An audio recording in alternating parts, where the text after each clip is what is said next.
Good evening, everyone. I'm Tom Gerhardt with North Dakota United, joined by North Dakota United President Nick Archuleta, and we're back for another weekly legislative update here on Facebook. The 67th Legislative Assembly has convened this past week in Bismarck, so we're just a week in, but we thought we'd give you a little look at what's happened so far and where we're headed. But before we get there, you'll notice Nick and I are standing over 6 feet apart here in the studio, and that's of course due to COVID-19. We've been at the Capitol a little less than we normally would, trying to keep some space and keep everybody healthy. And it's just been a different year all in all. But one thing is certain, you can count on the fact that we'll be keeping a close eye on a number of bills and testifying and doing our part to fight for our public employees, our K-12 educators, and our higher ed members as well. But Nick, after week one, and a strange start to the session, initial thoughts? Yeah, it is. The whole session has a different sort of feel to it. We have the crowds are smaller up there. We're not the only lobbying group who is trying to figure out exactly how are we going to do our jobs effectively. But I think we're going to be able to. Tom, you know this to be true too, that this legislature is more connected virtually than any other legislative session that has ever happened in North Dakota.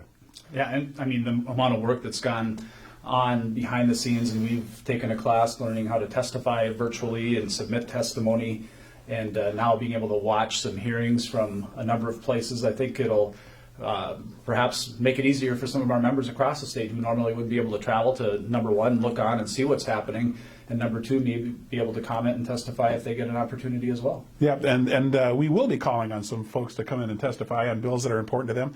That's the important thing to remember about the North Dakota State Legislature. Every single decision that affects your work life, regardless of what job you do, is made either in Washington, D.C. or Bismarck, North Dakota. So this is our time to make sure that we are making our voice heard and our positions known at the Capitol in front of the people who are going to be making those decisions. Well, certainly, as we've been talking around the office, there's certainly a lot of stress for all of us with all that's happened in the last 8 to 9 months or so, but especially at a time now when teachers and our educators are feeling stressed and working harder than they've ever worked before, which is saying something. As you know better than I do, we're going to make sure we fight the good fight. And I know there's a few things you wanted to talk about today, Nick.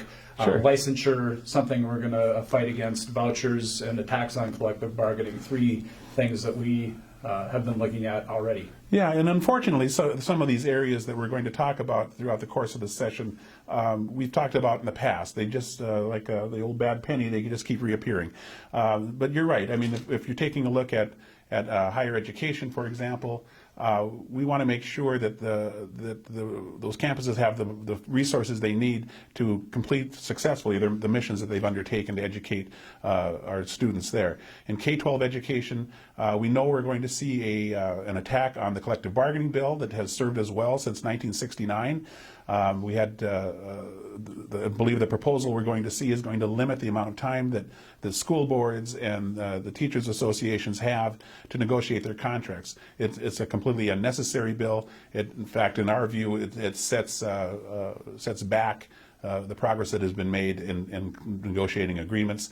And then if you're a state employee, we do know that probably the bill that's going to pass in both houses of the legislature dealing with your pension is going to call for a 1% increase from the employer as well as the employee. So we want to make sure that we're out there advocating for a decent salary increase so that you're not just breaking even, but you can actually move ahead a little bit. And I believe the money is there to do that. But it's going to be a challenge, to make no mistake about it.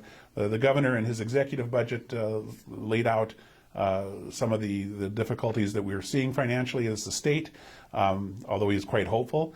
And now we're hearing from the various proposals from various legislators in the legislature with their ideas. So you're going to hear a lot about bonding this session. I think there are going to be at least 3 bills relating to bonding.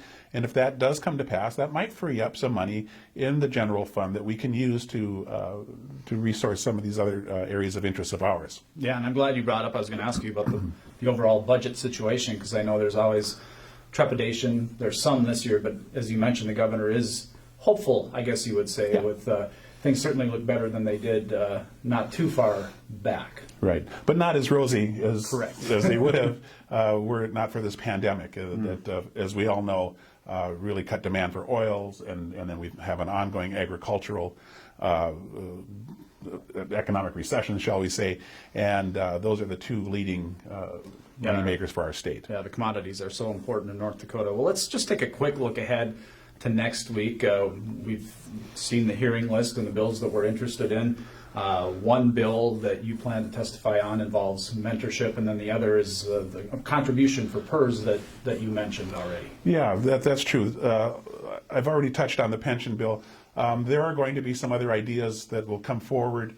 One of them might have a 1 and 1% increase of each year of the next biennium in terms of contributions from the employer and the employee. But there's one that's probably going to be coming out that has an investment on behalf of the state, where they're going to take some legacy fund earnings, maybe as much as $48 million over the 2 years of the next biennium to help shore up PERS. So we're looking at that, and I'll be testifying on all of those pension bills. But another bill that you had mentioned before deals with the teacher support system. Mentoring right now is so important for teachers, and what we are going to ask is for an enhancement in that budget so that teachers in their first 2 years of the profession will have mentorship with master teachers and will absolutely be mentored in the best practices in the art and science of teaching. That is so important, and I can't stress enough how much teachers need support right now.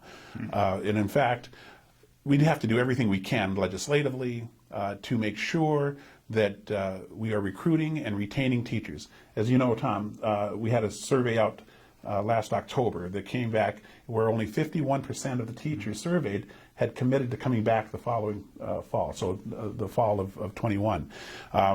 We have to make sure that we get more than that back. Otherwise, we will have a real teacher shortage rather than a recruitment and retention issue. So that's a look at back at week one, a look forward to week two. We plan to do this for now every Sunday evening. We'll put this on Facebook and invite any questions that you have. Please ask them in the comments here, and we'll get back to you as soon as we can. So for this week, a wrap on week one. For North Dakota United President Nick Archuleta, I'm Tom Gerhardt. Thanks so much for taking the time to listen. We'll see you again next week.